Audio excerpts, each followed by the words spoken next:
Hi, this is Dr. Beach. Welcome to part 5 of the Stalkers series. In part 4, I covered a case example of the incompetent stalker, whose primary motivation is a sense of entitlement to the relationship. In part 5, I will be covering the resentful stalker. Let's watch. In 2011, Kathy Rowe placed a bid on a home in the prestigious Carmel Valley neighborhood of San Diego. It was a home she always wanted to own. Kathy later found out that she'd been outbid by Janice Rutter and Jerry Rice, a married couple with a young child and a new baby on the way. The couple called the house their dream home, and they had used their life savings to purchase it. On the other hand, Kathy was devastated, and in her words, she was heartbroken.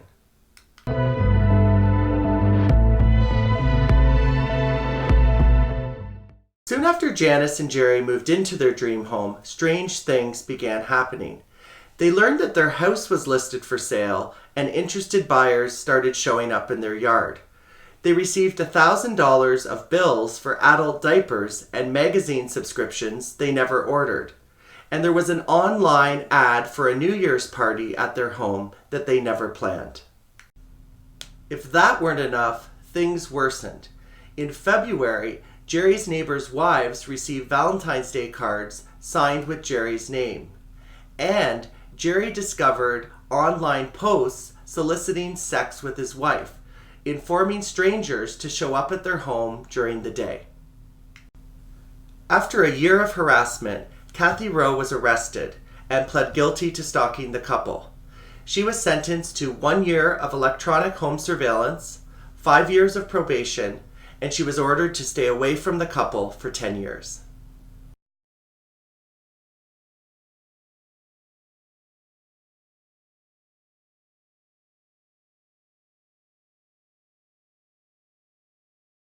For all stalker types, it's important to discern the primary motivation for each.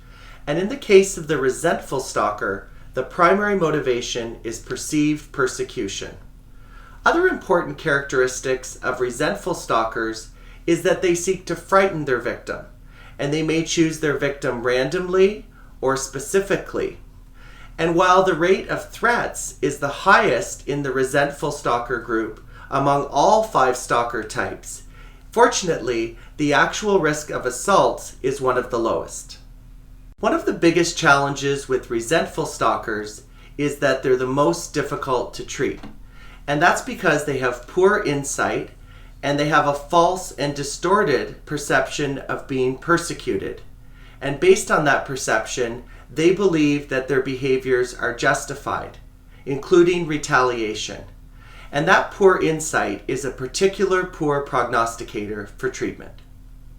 Thank you for joining me for part 5 of the Stalkers series. In our next episode, we will be covering a case example on the predatory stalker, which is the most dangerous of the 5 stalker types.